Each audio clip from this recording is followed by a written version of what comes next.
नमस्कार साथियों, आप देख रहे हैं आपके अपने YouTube चैनल क्रैक विद आशीष। आज हम पढ़ेंगे महत्वपूर्ण भाग और उनके महत्वपूर्ण अनुच्छेद। इसलिए अगर आप किसी भी एग्जाम की तैयारी कर रहे हैं तो ये क्लास आपके लिए बहुत ही इंपॉर्टेंट होने वाली है, इसलिए इसको लास्ट तक ज़रूर देखें। अगर आप चैनल पर नए आए हैं तो चैनल को सब्सक्राइब कर दें और बेल आइकन दबा दें, जिससे हमारे ऐसे ही आने वाले वीडियो की नोटिफिकेशन आपको मिलती रहे। तो चलिए शुरुआत करते हैं। महत्वपूर्ण भाग और उनके महत्वपूर्ण अनुच्छेद। हम महत्वपूर्ण भाग देखेंगे और उनके महत्वपूर्ण अनुच्छेद देखेंगे। संविधान से जो क्वेश्चन बनते हैं एग्जाम में, जो अनुच्छेद से पूछे जाएंगे तो इन्हीं में से पूछे जाएंगे, क्योंकि बहुत यही क्वेश्चन बार बार एग्जाम में पूछे जाते हैं। महत्वपूर्ण अनुच्छेद हम पढ़ेंगे आज। चलिए देखते हैं। जो भाग एक है, भाग एक में लिखा है संघ और उसका राज्य क्षेत्र। जो संघ है और उसका राज्य क्षेत्र जो का वर्णन है वो भाग एक में है और इसका अनुच्छेद 1 से 4 अनुच्छेद में दिए गए हैं। ये तो जो इसका पहला अनुच्छेद है, संविधान का पहला अनुच्छेद संघ और उसका राज्य क्षेत्र। तो अनुच्छेद 1 में लिखा है संघ और उसके राज्य क्षेत्र के बारे में लिखा है। हम वर्तमान में भारत में 28 राज्य और 8 केंद्र शासित प्रदेश हैं। इनका वर्णन अनुच्छेद 1 में है। और अनुच्छेद 2 राज्यों की स्थापना। अनुच्छेद 2 के तहत हम नए राज्यों की स्थापना कर सकते हैं। नए राज्यों की स्थापना। अनुच्छेद 3 राज्यों की सीमा और क्षेत्र का उसके नाम में परिवर्तन। जो संसद द्वारा राज्यों की सीमा, क्षेत्र और उसके नाम में परिवर्तन किया जा सकता है, यह अनुच्छेद 3 के तहत। अब आते हैं भाग दो में नागरिकता है और इसका अनुच्छेद 511। भाग 2 में नागरिकता का वर्णन है, इसका अनुच्छेद 5 से 11। जो भारत की नागरिकता है वो एकल नागरिकता है। अब देखते हैं अगला भाग 3 देखते हैं। भाग 3 बहुत ही इम्पोर्टेंट भाग है। भाग 3 ये 12 से 35 तक भाग 3 है। इसमें देखेंगे जो 15 में है धर्म, मूलवंश, आदि, लिंग या जाति, लिंग या जन्म स्थान के आधार पर भेदभाव नहीं होगा, यह अनुच्छेद 15 में लिखा है। जो अनुच्छेद 16 है इसमें लोक नियोजन के विषय में अवसर की समानता है, यानी कि जो अवसर मिलेंगे, यानी कि जो सरकारी नौकरी या किसी भी जगह जो लोक नियोजन के विषय में अवसर की समानता है, जो अवसर की समानता है वो अनुच्छेद 16 के तहत। और अनुच्छेद 17 अप्रत्यक्षता का अंत, यानी कि छुआछूत का अंत। छुआछूत है ये अनुच्छेद 17 में लिखा हुआ है। और अनुच्छेद 18 में उपाधियों का अंत। अनुच्छेद 18 के तहत उपाधियों का अंत दिया गया है, लेकिन जो विद्या के क्षेत्र में और सेना के क्षेत्र में, इन दो क्षेत्र इसका अपवाद है, इस क्षेत्र में उपाधि दी जा सकती है। अनुच्छेद 19 में प्रेस की स्वतंत्रता दी गई। अनुच्छेद 19A विचार और अभिव्यक्ति की आज़ादी। अनुच्छेद 19A में विचार और अभिव्यक्ति की आज़ादी है, 19A में है। और अनुच्छेद 21 जो है, हम महत्वपूर्ण अनुच्छेद पढ़ रहे हैं जो बार बार एग्जामों पे पूछे जाते हैं, इसलिए ये महत्वपूर्ण अनुच्छेद है। अनुच्छेद 21 प्राण और दैहिक स्वतंत्रता, निजता और सोने का अधिकार। जो प्राण और दैहिक स्वतंत्रता है और निजता यानी कि प्राइवेसी का जो अधिकार है, अनुच्छेद 21 में दिया गया है। और अनुच्छेद 21A ये निःशुल्क शिक्षा। अनुच्छेद A निःशुल्क शिक्षा। अनुच्छेद 23 मानव अंगों की तस्करी। अनुच्छेद 23 में मानव अंगों की तस्करी नहीं कर सकते, अनुच्छेद 23 के तहत। अनुच्छेद 24 में कारखानों आदि में बालकों के नियोजन पर प्रतिबंध, यानी कारखानों में जो बालक है उनको काम करने से प्रतिषेध। और अनुच्छेद 25 जो है, अनुच्छेद 25 में व्यक्तिगत धार्मिक स्वतंत्रता का अधिकार। जो अनुच्छेद 25 में व्यक्तिगत धार्मिक स्वतंत्रता का अधिकार, कोई भी व्यक्ति अपने धर्म के लिए स्वतंत्र है। अनुच्छेद 27 में धर्म में टैक्स नहीं लगेगा, यानी जो धर्म के कार्यों में टैक्स नहीं लगेगा। और अनुच्छेद 32 में संवैधानिक उपचारों का अधिकार है। अनुच्छेद 32 में संवैधानिक उपचारों का अधिकार है। इस अनुच्छेद को डॉक्टर B.R. अम्बेडकर ने संविधान की आत्मा कहा है। अनुच्छेद 32 को डॉक्टर भीमराव अम्बेडकर ने संविधान की आत्मा कहा है। और इसके तहत सुप्रीम कोर्ट 5 रिट जारी कर सकता है। संवैधानिक अनुच्छेद 32 के तहत सुप्रीम कोर्ट 5 रिट जारी करता है। वे 5 रिट हैं। बंदी, प्रत्यक्षीकरण, परमादेश, अधिकार परीक्षा, उत्प्रेषण और प्रतिषेध, ये 5 जो रिट हैं ये सुप्रीम कोर्ट अनुच्छेद 32 के तहत रिट जारी करता है। अब देखते हैं भाग 4। भाग 4 देखते हैं। भाग 4 में राज्य के नीति निर्देशक तत्व। सबसे पहले नीति निर्देशक तत्व के बारे में जानते हैं। अगर इसके खिलाफ हम किसी भी कोर्ट में नहीं जा सकते, कोर्ट में नहीं जा सकते। जैसे मौलिक अधिकार है, मौलिक अधिकार अगर हमारे हनन हो रहे हैं तो हम उनके खिलाफ कोर्ट में जा सकते हैं। उसके तहत जो सुप्रीम कोर्ट है वो अनुच्छेद 32 के तहत रिट जारी करता है। लेकिन जो राज्य के नीति निर्देशक तत्व हैं इसके खिलाफ हम कोर्ट में नहीं जा सकते हैं। ठीक, तो ये अनुच्छेद दिया है 36 से 51 तक नीति निर्देशक तत्व। इसमें दिया गया है अनुच्छेद 39 में, अनुच्छेद 39A में दिया गया है कि निःशुल्क विधि सहायता, यानी कि जो हमारी कानून की सहायता है, कानूनी सहायता, कानूनी सहायता, ये मुझे हर व्यक्ति का अधिकार है कि उसको निःशुल्क कानूनी सहायता दी जाएगी। अनुच्छेद 40 के तहत, अनुच्छेद 40 के तहत ग्राम पंचायतों का गठन, अनुच्छेद 41 के तहत काम व शिक्षा पाने का अधिकार, हर व्यक्ति को काम व शिक्षा पाने का अधिकार। 42 में है काम के बदले रुपए, 42 में। 44 में नागरिकों के लिए समान सिविल सहायता, जो अनुच्छेद 44 है इसमें नागरिकों के लिए समान सिविल संहिता है। अनुच्छेद 45 में बालकों के निःशुल्क और अनिवार्य शिक्षा का उपबंध है, बालकों के लिए निःशुल्क और अनिवार्य शिक्षा का उपबंध। पोषण तत्व का सुधार, अनुच्छेद 47 में पोषण स्तर का सुधार करना, 48 में कृषि और पशुपालन संगठन को बढ़ावा देना, अनुच्छेद 48A में पर्यावरण का संरक्षण तथा वन जीवों की रक्षा 48A में है। और ये अनुच्छेद 49 में है राष्ट्रीय महत्व के स्मारकों, जो स्मारकें हैं, स्थानों और वस्तुओं जो हमारी धरोहर है उनका संरक्षण अनुच्छेद 49 में है। अनुच्छेद 50 में कार्यपालिका का न्यायपालिका से पृथककरण, जो कार्यपालिका है और उसका न्यायपालिका से पृथककरण अनुच्छेद 50 में है। और अनुच्छेद 51 में अंतर्राष्ट्रीय शांति और विदेश नीति, ये अनुच्छेद 51 में है। अगला देखते हैं, ये है मौलिक कर्तव्य। हम यानी कि अगर हमारे कुछ मौलिक अधिकार हैं तो हमारे कुछ मौलिक कर्तव्य भी होंगे। तो जो मौलिक कर्तव्य है भाग 4A मौलिक कर्तव्य, इसको जोड़ा गया था 42वां संविधान संशोधन 1976 के तहत। ये मूल संविधान में मौलिक कर्तव्य नहीं थे, इनको 1976 में 42वां संविधान संशोधन के तहत भाग 4A अनुच्छेद 51A के तहत जोड़ा गया। वो समिति थी सरदार स्वर्ण सिंह समिति के तहत इनको जोड़ा गया। वर्तमान में मौलिक कर्तव्यों की संख्या 11 थी और जब ये 1976 में जोड़े गए तब इनकी संख्या 10 थी। भाग 5 संघीय कार्यपालिका, जो भाग 5 है उसमें संघीय कार्यपालिका जो 52 से 151 तक है, अनुच्छेद 52 से लेकर 151 तक संघीय कार्यपालिका भाग 5 में, यानी कि संघ के बारे में पूरा वर्णन, संघ के बारे में पूरा वर्णन। चलिए देखते हैं अनुच्छेद जो 52 है, राष्ट्रपति के बारे में हम थोड़ा डिटेल से देखते हैं। अनुच्छेद 52 में राष्ट्रपति, भारत का एक राष्ट्रपति होगा, यह अनुच्छेद 52 में लिखा हुआ है। अनुच्छेद 53 में लिखा है राष्ट्रपति की शक्तियां। अनुच्छेद 54 में लिखा है राष्ट्रपति के निर्वाचन मंडल।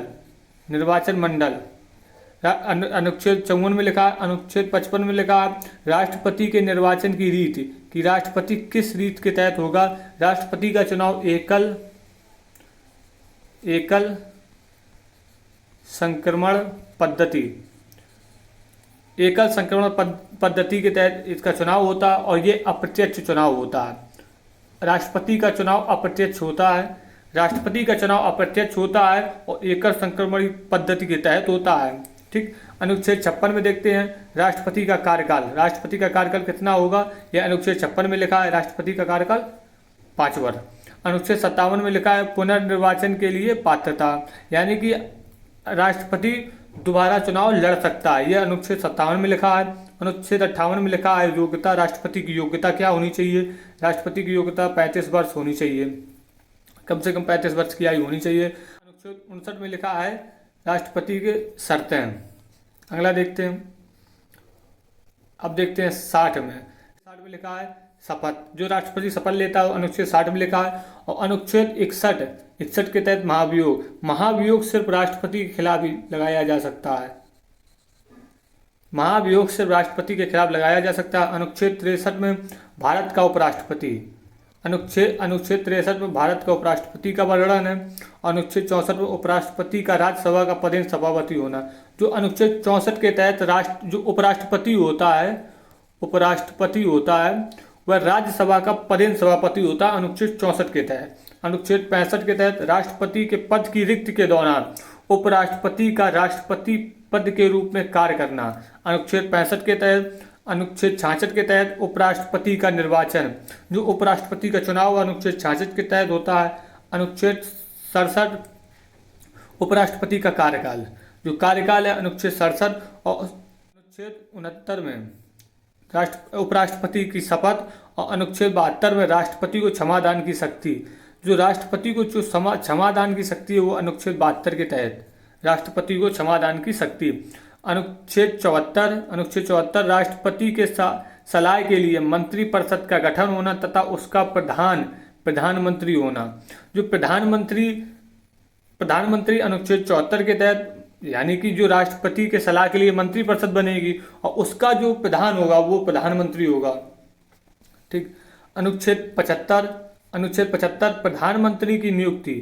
अनुच्छेद 75 में प्रधानमंत्री की नियुक्ति राष्ट्रपति करेगा, प्रधानमंत्री की नियुक्ति राष्ट्रपति करे तथा मंत्रियों की नियुक्ति प्रधानमंत्री की सलाह पर राष्ट्रपति करेगा। ठीक। प्रधानमंत्री की नियुक्ति राष्ट्रपति करता है, लेकिन जो मंत्री होते हैं वो प्रधानमंत्री की सलाह पर राष्ट्रपति करता है। अनुच्छेद 76 महान्यायवादी जो होता है वो केंद्र का वकील होता है, महान्यायवादी।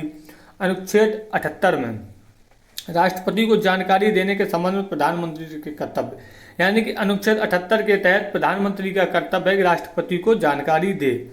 अनुच्छेद 79 संसद, अनुच्छेद 80 राज्यसभा, अनुच्छेद 81 लोकसभा। ठीक।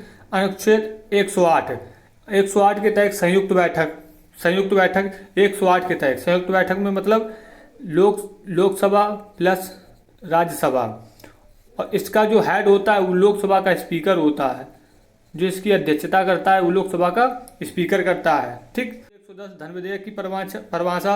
अनुच्छेद 112 वार्षिक वित्तीय विवरण। अनुच्छेद 112 में वार्षिक वित्तीय विवरण, जिसको बजट बोलते हैं।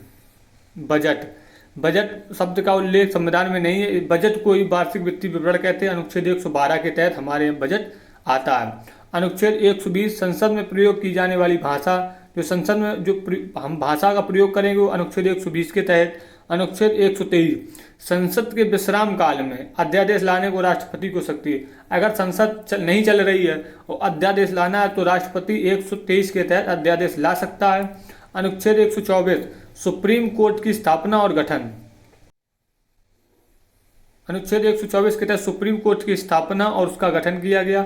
अनुच्छेद 129 सुप्रीम कोर्ट को ही उच्चतम न्यायालय बोलते हैं। उच्चतम न्यायालय एक अभिलेख न्यायालय है।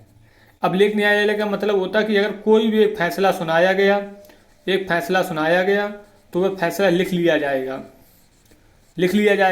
अगर भविष्य में कभी वैसा ही कोई केस आया तो जो उस फैसले में जो निर्णय दिया गया था वही